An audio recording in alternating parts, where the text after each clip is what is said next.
మందికి ఉద్యోగాలు ఇచ్చినామని చెప్పని అనేక బహిరంగ సభల్లో కానీ కాంగ్రెస్ పార్టీ వేదికలో కానీ ప్రజా సంఘాల సమస్యల పరిష్కారం వేదికలో కానీ పాత్రికేయుల సమావేశంలో కానీ జీవన్ రెడ్డి గారి నోట కాంగ్రెస్ పార్టీ ప్రభుత్వం ఇందిరమ్మ రాజ్యం ప్రజాపాలనలో రేవంత్ రెడ్డి గారి నాయకత్వంలో 70,000 ఉద్యోగులు ఇచ్చినామని చెప్పినటువంటి సందర్భం. కానీ నిన్నటి రోజు బీఆర్ఎస్ భవన్లో వారు మాట్లాడుతూ 17,000 ఉద్యోగాలు ఇచ్చిరని చెప్పిన మాట చెప్తున్నారు. అంటే బీఆర్ఎస్ భవన్లో పోగానే ఇప్పటికే అబద్ధాలకు care of address BRS Bhavan. Harish Rao గారు, కేటీఆర్ గారు అనేక సందర్భాలు చెప్పినాం. అందులో జీవన్ రెడ్డి గారు కూడా బీఆర్ఎస్ భవన్ పోగానే అబద్ధాలు చెప్పడం నేర్చుకున్నటువంటి సందర్భాన్ని చూస్తే ఈరోజు మేమందరం కూడా ఈ విధానం సరికాదని మాట దీన్ని తీవ్రంగా తప్పటి ప్రయత్నం ఈ సందర్భంగా చెప్తూ జీవన్ రెడ్డి గారు మరో విమర్శ చేస్తున్నాడు.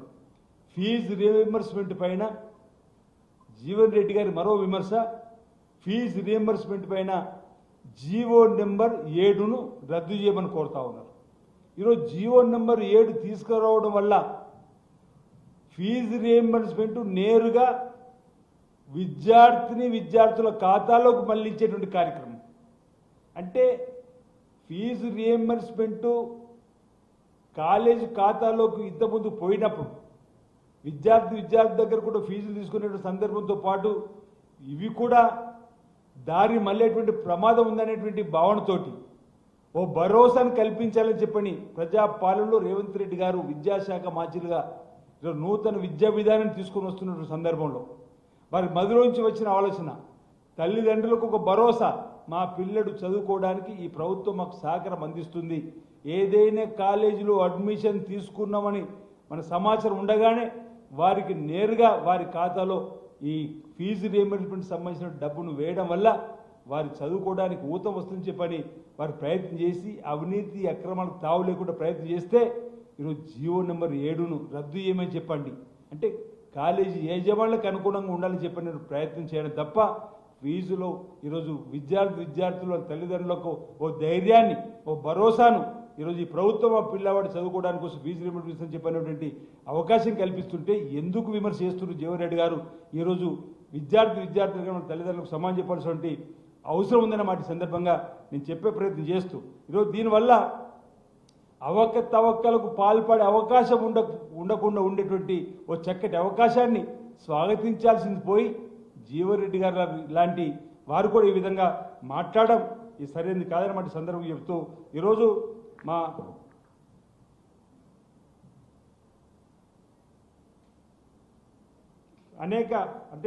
అనేక అంశాలపైన కూడా మాట్లాడే ప్రయత్నం చేస్తూ ఆ రోజుల్లో కాంగ్రెస్ పార్టీ వల్ల ఇంతకుముందు చెప్పినట్టుగా 70,000 ఉద్యోగాలు వచ్చిందని చెప్పినటువంటి వారే ప్రజా సంక్షేమాలకు మారు పేరు ఇందిరమ్మ రాజ్యంతో పేదలందరూ కూడా ఉపయోగపడేటువంటి పథకాలు వస్తాయని చెప్పినటువంటి వాళ్ళే ఈరోజు మళ్ళీ జీవన్ రెడ్డి గారు ప్రజాపాలన పోవాలి, మరి పాపాల బయలు రావాలనేటువంటి ఆలోచనతోటి ఈ మధ్య మా ముఖ్యమంత్రి రేవంత్ రెడ్డి గారు కూడా చెప్పిన సందర్భంలో ఎందుకు ప్రజాపాలన పోవాలి, ఈ 2 సంవత్సరాల 3 మాసాల్లో ప్రజాపాలన వల్ల పేదలకు అందేటువంటి సంక్షేమ కార్యక్రమాలు సక్రమంగా అందుతున్నట్టు పోవాలని చెప్పినట్టు మాట జవాబు లేదు. మీరే అన్నారు కదా కాంగ్రెస్ పార్టీలో ఉన్నప్పుడు సన్న బియ్యం గేమ్ చేంజర్ లాగా పేదలకు ఉపయోగపడుతుంది, సంపన్నులు తినేటువంటి సన్న బియ్యం ఈరోజు పేదలకు అందిస్తుంది, ఇది గేమ్ చేంజర్గా పేదలకు సంబంధించిన కొత్త స్కీమ్ అని చెప్పని కాంగ్రెస్లో ఉన్నప్పుడు పోయినటువంటి మాట వాస్తవం కాదా అంటున్నాం. 10 ఏళ్లలో 10 రేషన్ కార్డులు ఇవ్వకపోతే మనం వచ్చిన తర్వాత పేదలందరికీ రేషన్ కార్డులు ఇచ్చినాం, వారికి ఇది ఐడెంటిటీ కార్డులకు ఉపయోగపడుతుందని చెప్పినటువంటి ఈరోజు అందుకు ప్రజాపాలన పోవాలని చెప్పంటున్నాం. 10 ఏళ్ల పాపాల పైన మీరే మాట్లాడినరు.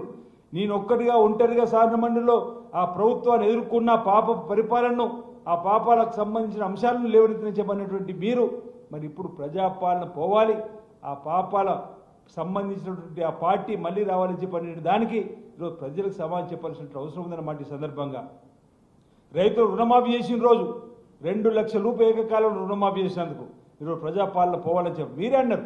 ఈ ప్రభుత్వం రైతు ప్రభుత్వం అని సన్న వడ్లకు బోనస్ ఇస్తున్నప్పుడు కూడా రైతును రాజు చేయడానికి కోసం మీరే అనేక వేదికల ద్వారా కాంగ్రెస్ పార్టీ విధానాలను 200 యూనిట్లు కరెంటును ఉచితంగా ఇచ్చిన రోజు కానీ చెప్పినటువంటి మీరు ఈరోజు పార్టీ మారగానే ఈరోజు అక్కస్తోటి రేవంత్ రెడ్డి గారిపై ఉన్నటువంటి ఆ వ్యతిరేకతతో ఈ విధంగా మాట్లాడే మాటలు సబబు కాదు. ప్రజలందరూ కూడా గమనిస్తున్నారు.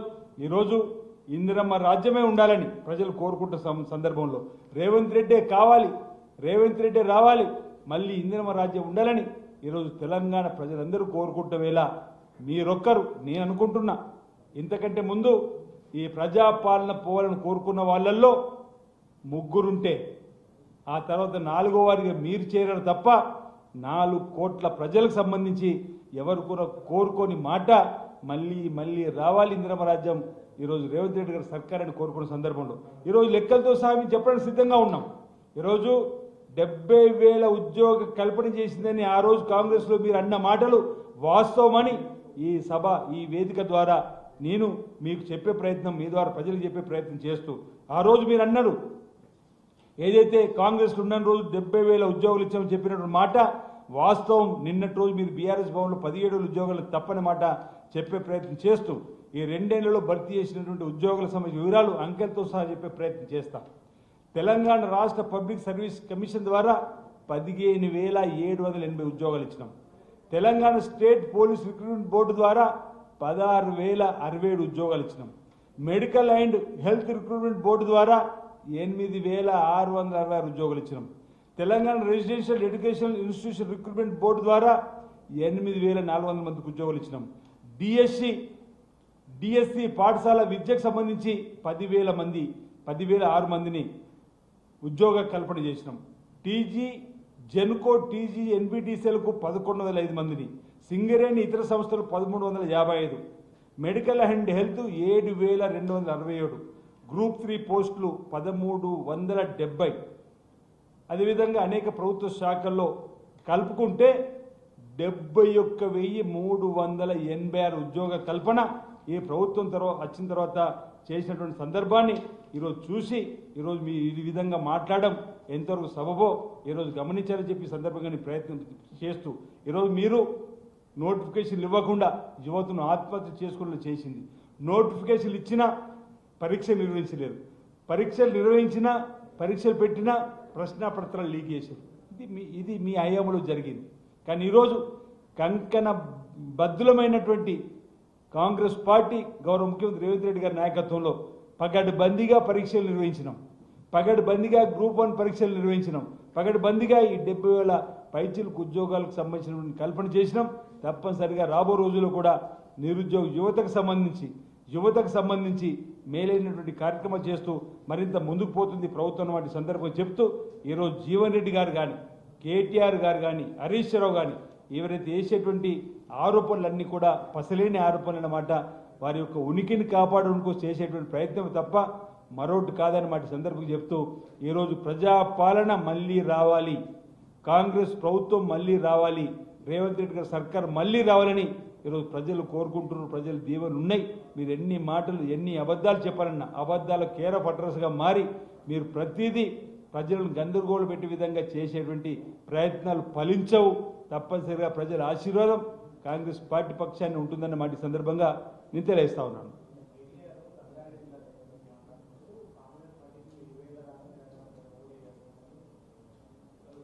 ఇప్పుడు కేటీఆర్ నేను చెప్తున్నా కదా, అబద్ధాలకు కేర్ ఆఫ్ హరీష్ రావు గారు కేటీఆర్, అందులో ఏమాత్రం అనుమానం లేదు. ఈ 2 ఏళ్ల 3 మాసాల పరిధిలో జరిగిన ఏ ఎన్నికైనా ప్రజల ఆశీర్వాదం కాంగ్రెస్ పార్టీకి ఉంది. అదేవిధంగా రేపు 2028లో కానీ 29లో కానీ జమిలీ ఎన్నికలు వచ్చేటువంటి సందర్భంలో తెలంగాణ తప్పనిసరిగా ప్రజల ఆశీర్వాదం కాంగ్రెస్ పార్టీకే ఇస్తారు. కాంగ్రెస్ పార్టీ అభ్యర్థులు ప్రత్యేక స్థానాల్లో గెలిపిస్తారు, తిరిగి కాంగ్రెస్ పార్టీనే ఆదరిస్తారు. అసలు ఎందుకు బీఆర్ఎస్కి అవకాశం ఇవ్వాలి? ఇప్పుడు టీఆర్ఎస్ పార్టీ నుంచి తెలంగాణ పదాన్ని తొలగించుకున్నటువంటి వీళ్ళకు తెలంగాణ ప్రజలపై మమకారం లేదు తెలిసిన తర్వాత తెలంగాణ ప్రాంత ప్రజల నుంచి పేగుబందిని తెచ్చుకున్నటువంటి వీరికి ఎందుకు అవకాశం ఇస్తారు? నేను ఒకటి అంటున్నాను మీ ద్వారా, మీరు అడిగిన ప్రశ్న, ఎందుకు బీఆర్ఎస్ కోటేయాలి? 10 ఏళ్ళు మీరు పరిపాలించిన పాపపు దుర్మార్గమైన పరిపాలనకు ప్రజలు చక్కటి తీర్పిస్తే మీరు ఫామ్ హౌస్గా పరిమితమైన తర్వాత మీ హయాంలో చేయని పనులు మీరు ప్రజలకు ఇచ్చిన హామీలు విస్మరించిన వేళ మేము ప్రజలందరికీ కూడా ఇచ్చిన హామీలు అమలు చేస్తూ ముందుకు పోతున్నటువంటి సందర్భంలో ఎందుకు బీఆర్ఎస్ పార్టీ పట్ల ప్రజలు చూస్తారని చెప్పనే దానికి సమాధానం చెప్పాలి.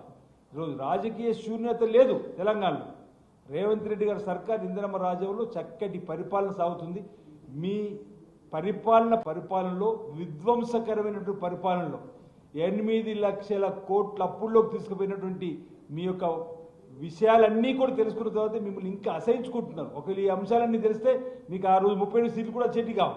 ఈ అంశాలన్నీ ప్రజలకు తెలిసింది కాబట్టి మిమ్మల్ని ప్రతిపక్షానికి కూడా రానివ్వకుండా ప్రజలు వచ్చే ఎన్నికలు తీర్పిస్తారని చెప్పని ఈ సందర్భంగా తెలియజేస్తాను.